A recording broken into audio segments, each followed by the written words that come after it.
Hello and welcome, Brett here with ClickMill.co. In this video, we're going to talk about first principles thinking. This is an awesome decision-making model that is used by people who are highly fruitful in their lives. And again, as you know by this point, we pull from people who are worldly, we pull from people who are godly, because this is about understanding how God made the world. The world is a system, it is a group of systems, and systems work a certain way, and they just reward certain behavior. And this is just really easy to know. If I pick a fight with a cop, I go to jail. So don't do that, right? And what does the Bible say? Honor the authorities over you. Okay, well, that makes sense. Follow the laws of the land. Why? Because if you do this, then this happens. That's just how the world works. And that happens in physics. If you drop something, you can move faster.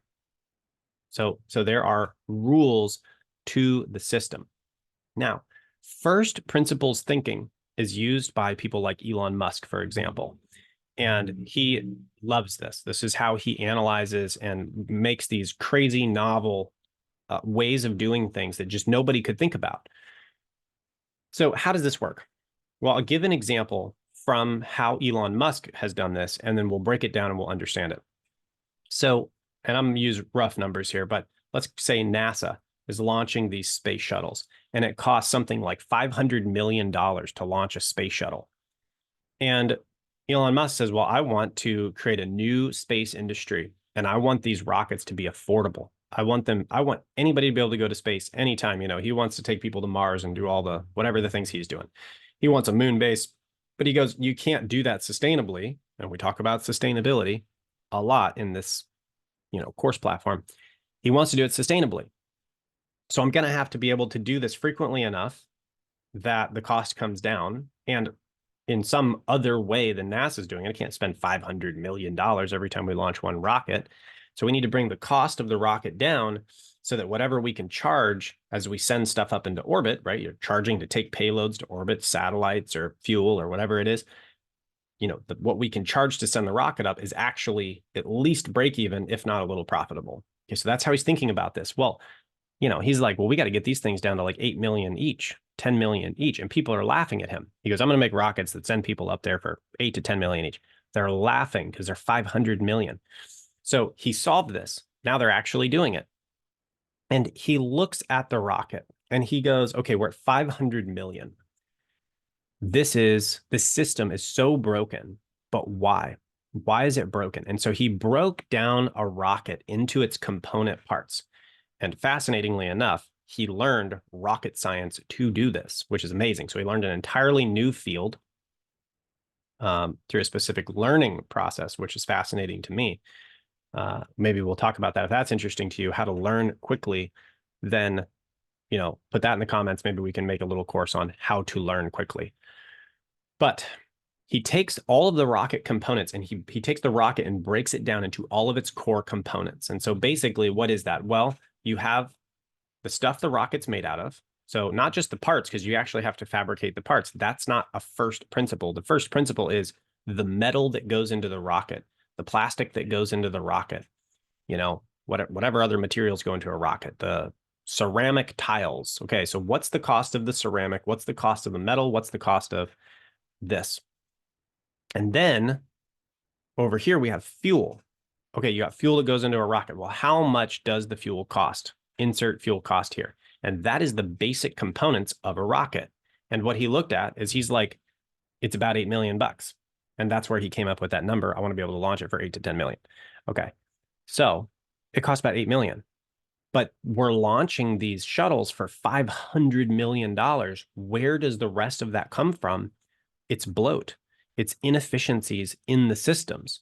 So he was able to identify this sort of, I don't know what you want to call it, maybe a margin of error of 480, $490 million that he could cut off if he could just create a system that builds a rocket more efficiently. And so what does he first do?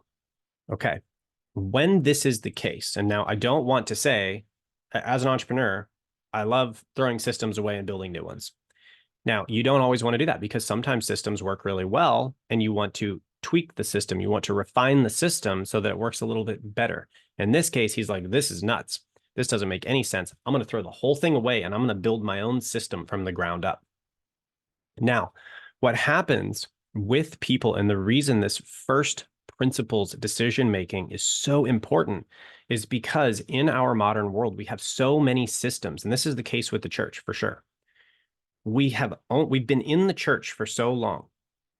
I went to ministry school for 4 years. I grew up in the church. I grew up in youth group. I went to ministry school to be a youth pastor, and then I worked in a church for 3 years. You've got blinders on. The only thing you can see is whatever is in the church. And when you are in a system, you cannot see all of the ways that system could work, that it doesn't work. You can only see through the lens of how it works. And so, for example, all these scientists with NASA have been building rockets for however many decades, and all they can see is the way that it is. You sort of filter out the system because it's so normal, you just don't even think about it. So when you go back to first principles, it forces you to dismiss the system, at least in your mind, while you're testing this in your mind. And you go, well, how much would it actually just cost if I just bought the parts? It's like it's $8 million. Whoa, there is a major problem. Where's the problem? It's in the system. Okay, well, where is the problem in the system? And now you can begin to reason objectively about what is working and what is not working. And this is one thing when I come in and I consult with ministries and they're saying, yeah, we have all of these stresses. The pastors are burning out, the volunteers are burning out. We don't even get volunteers very much anymore. And when we try to get them, it doesn't work. And the back door of the church is bigger than the front door. So, we increase how many people come out, but then the back door gets bigger. These are systemic issues within the ministry. And you can't solve them by getting more people into the front door, because that just accelerates the rate at which people go out the back door. So we actually have to take out whole parts of a system and then put new pieces in, but you have to know how the system works for that. And so what Musk does is he breaks that down into component parts, and then he builds it back up in a more functional way. And this is first principles decision making. Whatever it is that you think might have a serious problem in the whole system, is just break it down to first the most essential elements. In this case, metal, rubber, glass for the windows. I assume that's what rocket windows are made out of. And then over here, fuel. What should that look like? And then let's go from there. Now, when you're considering first principles with your ministry or your business, it can be helpful to have someone outside who is able to sort of objectively break that down with you. What is it supposed to do? What's your ministry supposed to do? How is it supposed to function? What is the vision you're going to? As an example of first principles decision making, we have $1 million budget a year. I'm just an example with the church. We got $1 million budget a year. We're not seeing any growth, but we're using more hours than our ministry leaders get paid for. We're using the full budget and there's no growth. Well, there is a major system problem there, because if I had $1 million and I was going to put $1 million in advertising accounts, there would be at least $2 million coming back in. That's what we do with advertising. You put $1 million in and you need to get something in addition back. That is good stewardship, right? This is the parable of the talents. The man who had 3 said, here, I had 3 and here's 3 more. The man who had 5 said, 5, here's 5 more. The talents in the Bible. Now, this is obviously finances aren't the point in the scripture, but a talent is 20 years of wages, roughly. Well, the guy who has 5 talents has 100 years worth of wages. This is an investing parable. Well, what does God give us? He gives us different things, different resources in our life, our intellect, our skills, our gifts, our finances, like all kinds of things. And we're to create an increase. Well, if we have $1 million in our ministry, our Christian business, and we're putting that into growth every year and you don't get any growth, you have a major problem. And then we have to break it down, get objective, get a distance from whatever system it is, and then rebuild this from the ground up and say, what would it look like if we just went backwards and started from scratch? And then you see how different the reality is from what you built sort of more on an intellectual level. And you say, what's the spread there? And if it's really, really close, well, we can just take the system that exists and we can just tweak it to this one over here that is similar. And we can just kind of, take some parts out of the engine, put some new parts in there, and we've fixed the problem.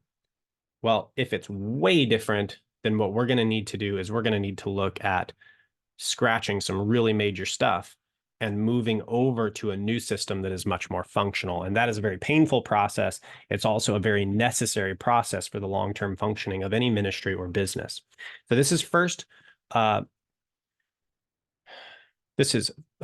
principles decision making. If you have questions, please put them in the comments. Would love to hear more of your thoughts about this. And if you want me to go more into it or clarify anything, I'd be happy to do that as well. I'll look forward to seeing you in the very next video. God bless.